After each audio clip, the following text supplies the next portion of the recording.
Oboreru e Rizero, Rota da Ira PTBR. Patrocinado pelo Jonas, do canal Baruzo. Que por sinal vocês estão pedindo muito, hein? Sim.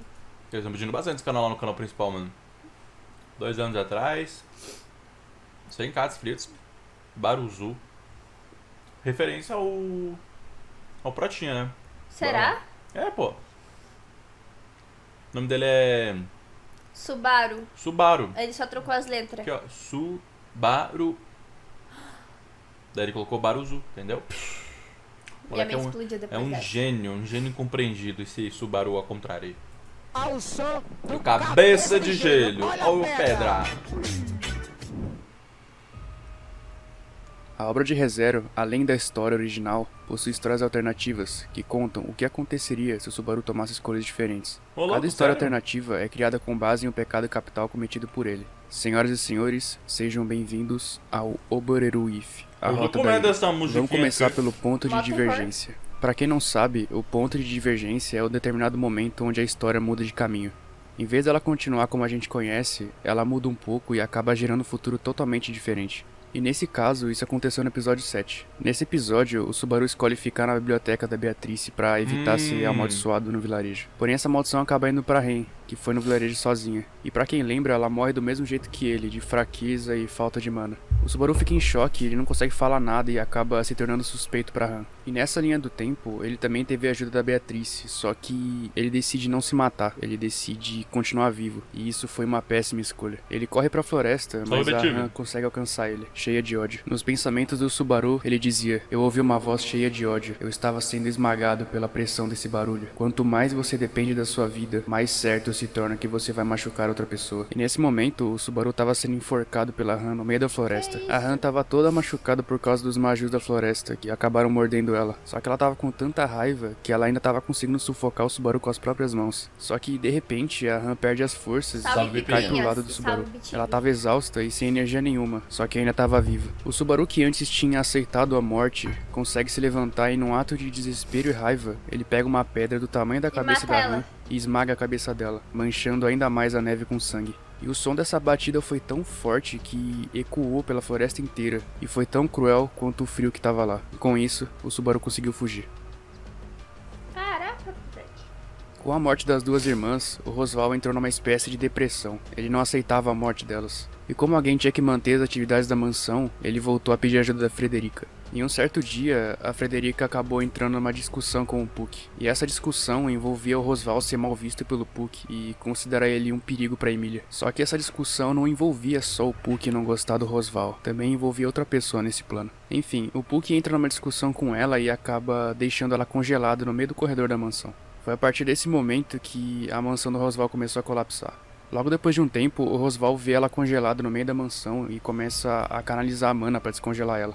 Ele não ia suportar perder mais pessoas preciosas para cumprir seu plano. E enquanto ele preparava a magia, num reflexo sobrenatural, ele consegue desviar de um ataque de espada vindo na velocidade da luz. Ele consegue se salvar, mas o braço dele não. Ele acaba perdendo o braço. Ah, como você desviou disso? Estou realmente impressionado. Você é realmente forte. Usando um kimono azul e uma lendária katana estava Cécilos, o rank 1 dos generais divinos de Voláquia, o Quem império que é esse, rival de cara? Lugúnica. Ele é conhecido como Eu tô a pessoa pensando mais quem que é forte esse de cara Voláquia pra todo e é mundo muito pensando orgulhoso a que respeito esse da sua habilidade com espada. Eu não vou entrar em muitos detalhes aqui, mas esse cara é extremamente forte. Ele tá Caraca. no mesmo nível de poder do Reinhard. O Rosval até Também não conversa sei quem com é ele Reinhard. sobre ele ser famoso e tal, e acaba Ah, tá. deixando ele muito feliz. E nesse meio tempo, o Rosval vê que ele tá perdendo muito sangue, e ele consegue cauterizar o braço dele com a magia de fogo. O Rosval pergunta se o Cécilos e o Império de Voláquia estavam quebrando o tratado de guerra, mas o Cécilos diz que não. O Cécilos diz que ele tá trabalhando pra outra pessoa agora, e essa Eita. pessoa é o Rei da Purificação. E isso deixa o Rosval muito curioso. O que faria o famoso Relâmpago Azul deixar de lado seu amor pelo Império para ajudar uma pessoa desconhecida? E era muito simples, o título de Espadachim Celestial, o que significava vencer o Reinhard. Só que o Rosval ainda não entende, ele pensa e não consegue lembrar quem é esse Rei da Purificação. Foi aí que ele começa a fazer perguntas, e ele pergunta qual é o nome desse Rei da Purificação. E antes que o Cécilos dissesse o nome dele, ele corta a cabeça do Rosval, acabando com a sua vida. E enquanto Cécilos cuidava do Rosval, a porta da biblioteca proibida foi aberta por alguém que conhecia muito bem a magia dela. Yo, Beako, disse o Subaru com um rosto totalmente diferente de 2 anos atrás. Ela olha pra ele e estremece por um momento. Era o Subaru que tava na frente dela. Ele chega lá pra agradecer a Beatrice por ter protegido ele e diz que ela tava muito linda com aquelas cores dela. E no meio dessa conversa, por um momento, a Beatrice fica paralisada. E surgindo das sombras, Eu acho um que ia lobo ser humano muito da toma hora forma. se mudasse Alibel, tudo e ele me virasse deu uma um lâmina, psicopata disse o louco e Subaru. acabasse com o E final bom, ele o Alibel matando é todo outro mundo, tá? personagem que virou um servo do Imagina. Subaru, igual o Cécilos. E assim como o Cécilos, o Alibel é muito poderoso. É dito que ele tem a mesma força do Reinhardt também, e ainda é especialista em artes ninjas letais, como as maldições. E depois de uma longa conversa com a Beatrice pergunta se o Subaru é aquela pessoa. E o engraçado é que o Subaru não fazia nem ideia do que era isso, porque afinal ele não chegou no arco do anime, né, que ele saberia o que significaria. Mas ele diz que ele é essa pessoa. E a Beatrice chora de felicidade, afinal o contrato dela teria um fim, né? Então o Subaru foi lá e acaba com a vida dela também. E bom, vamos entender o que tá acontecendo aqui. 2 anos atrás, o Subaru enlouqueceu depois de ter desistido de se matar e ter sido espancado pela Han. A mente dele praticamente quebrou, e ele já não era o mesmo. A ira tomou conta da mente dele. E lógico, né, isso iniciou uma sequência de desgraça uma atrás da outra. O Subaru basicamente se tornou um mafioso, frio e calculista. Ficou rico e contratou centenas de mercenários, e junto com ele, 2 guarda-costas, o Cécilos e o Alibel. Aí vocês me perguntam, como é que ele ficou tão rico? Simples, ele criou as invenções que eram do mundo dele e vendeu no reino. Fora, lógico, né, o que os mercenários dele conseguiam roubar e saquear. Beleza, até aí tudo bem. Agora, como é que ele conseguiu os 2 seres mais fortes do mundo ajudarem ele?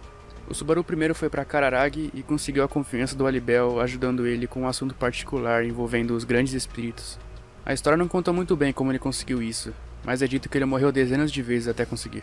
E o Cécilos foi um pouco mais difícil. Ele teve que morrer várias vezes até descobrir qual era o interesse dele, para assim conseguir manipular ele. E assim, nesses 2 anos, o Subaru fundou as Pleiades, uma organização criminosa. E além disso, o Subaru também conseguiu um castelo, que ele acabou chamando de Pandemônio. E esse castelo era ridiculamente forte, velho. A estrutura dele era muito cara, tanto em questão de ornamento quanto em questão de quarto reforçado. Ele gastou muito dinheiro naquilo. A cena pulou pro Subaru no seu castelo, sentado no seu trono. Ele estava recebendo uma visita de um comerciante importante. Ao lado dele estavam Cécilos e o Alibel, seus guarda-costas. E esse comerciante era o Sigran. Ele foi lá para tratar negócios futuros com os Pleiades. Eles conversam bastante, e como todo mundo que fala com o rei da purificação, o Sigran tava se cagando de medo. Qualquer coisa que o Subaru falava pra ele, ele concordava. A negociação termina e o Subaru até que gostou dele. Só que por um momento ele pede um segundo. Ele pega uma moeda e gira, bem no estilo do Duas Caras. A face da moeda cai pro lado errado, e o Sigran tem sua cabeça cortada pelo Alibel. Esse lance da moeda é o seguinte, às vezes quando o Subaru quer decidir alguma coisa, ele gira essa moeda. E aí quando cai do lado errado, ele mata a pessoa, e quando cai do lado certo, ele poupa a pessoa. E era muito frequente ter corpos no chão do castelo para os outros limparem. E como o Subaru não tinha uma empregada, ele acabou pegando a Frederica que estava congelada na mansão do Rosval. E ela não tinha como recusar, né? Ou trabalhava pra ele ou morria. Já quase tinha morrido pro Puck, né? Então ela sempre tinha que ficar limpando todo aquele sangue e os corpos que o Subaru deixava pra trás. O Subaru se tornou uma das pessoas mais perigosas do mundo. Se tornou incontrolável, imprevisível e muito, muito temido. E juntando a insanidade dele, os 2 guarda-costas super fortes e o abuso do retorno através da morte, ele era quase invencível. E bom, depois do Subaru trocar uma ideia com o Céciles e o Alibel, ele vai ver a Emília.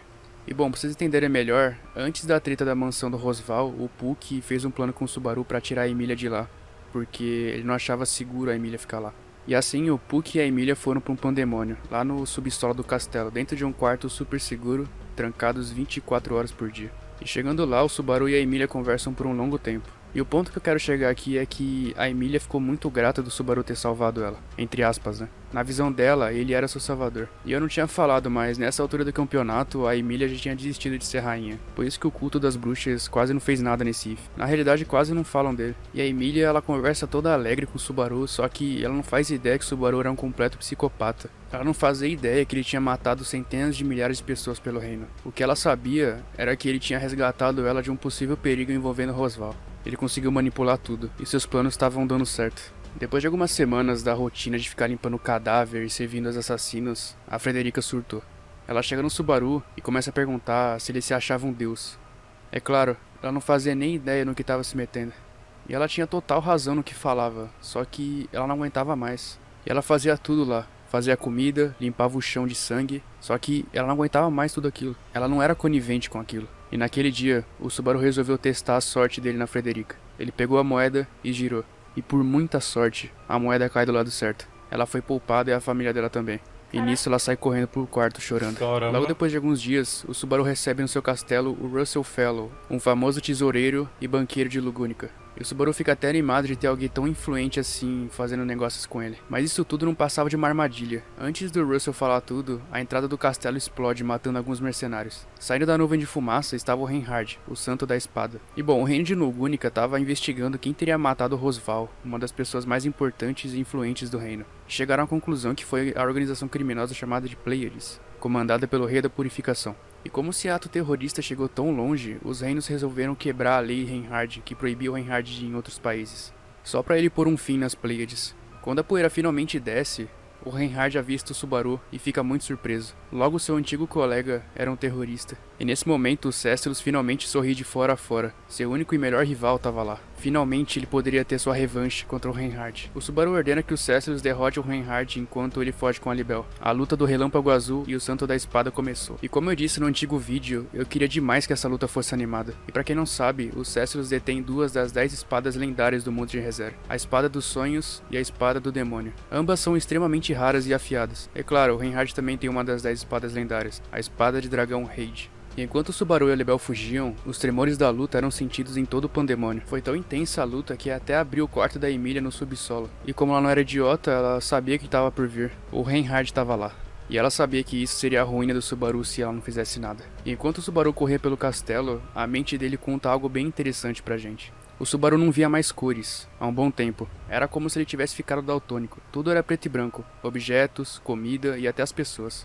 Ele dizia que não confiava em ninguém mais. As únicas pessoas que ainda tinham cores era a Emília, a Beatrice e mais uma pessoa. Mas como a Beatrice morreu, só sobrou a Emília e essa outra pessoa que era o mundo colorido dele. E enquanto o Subaru corria com a Libel, a Federica aparece e tenta esfaquear o Subaru. O que dá errado porque a Libel chega e dá um empurrão nela e acaba quebrando o braço dela. E o Subaru nem ligava pra ela, ele só falou dane-se, deixa ela aí no canto. E a Federica até pergunta por que o Alibel tá servindo o Subaru. E ele diz que tem uma dívida com ele tem obrigação de ajudar ele. E nesse momento o Alibel até tenta pensar em quem poderia ser o traidor. Afinal, foi uma armadilha tudo aquilo. E nenhum dos dois sabia, não tinha como ser a Frederica apenas, ela tava sozinha no pandemônio. E bom, ele dispensa o Alibel e fala pra ele fugir pra viver mais um dia. O Subaru anda mais um pouco pelo castelo tremendo e de repente ele é perfurado na barriga com uma faca. Enquanto isso, a Emília chega no saguão. Ela vê o Reinhard muito ferido, com muito sangue pingando, mas ainda estava vivo. E ele fica feliz em ver a Emília, afinal ela estava bem, e ele diz que tem que sair de lá com ela o mais rápido possível. Mas ela fala que só vai sair com o Subaru. E o Reinhard fica surpreso, afinal a Emília não sabia de nada. E ele revela que o Subaru foi responsável por mais de 120 mil mortes no reino, incluindo a morte do Rosval. Mesmo assim, a Emília ter ficado em choque, ela ainda queria proteger o Subaru, por algum motivo. E o Reinhard, mesmo todo ensanguentado, ele ainda era o homem mais forte do mundo. E ele não ia deixar o Subaru sair vivo. E enquanto ele falava pra Emília ir com ele é perfurado por uma espada de gelo nas costas. A sua bênção da flecha não funcionou. O gelo invadiu sua corrente sanguínea, fez ele cuspir sangue. O Reinhard foi empalado pela Emília, sem querer. A Emília fala pra deixar o Subaru em paz, mas o Reinhard fala que isso não é possível. A Emília assume posição de batalha junto com o Puck, pra enfrentar o homem mais forte do mundo. E bom, pra quem tá curioso, o Cécilos não morreu, tá? Ele fugiu porque as 2 espadas dele quebraram quando o Reinhard tava lutando com ele. A cena volta pro Subaru cuspindo sangue depois de ter sido perfurado. Isso está além do meu trabalho, Natsuki-san.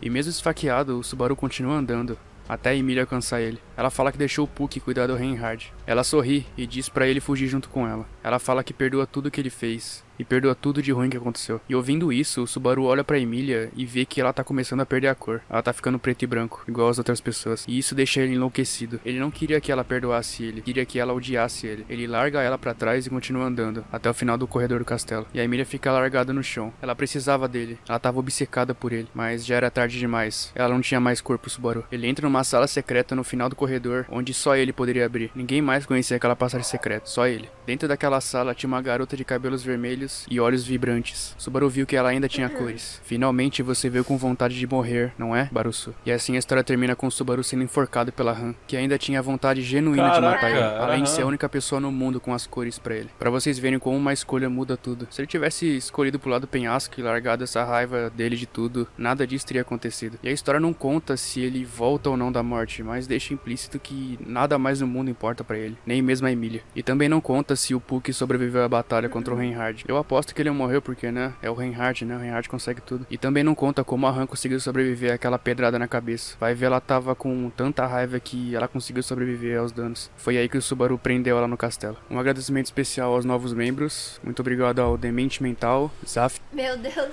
Caramba, mano. Que isso? Que rota doida da cabeça. Imagina isso animado, ia ficar muito da hora. Senhora. Ia ser totalmente Fazer um diferente do filme. anime, velho.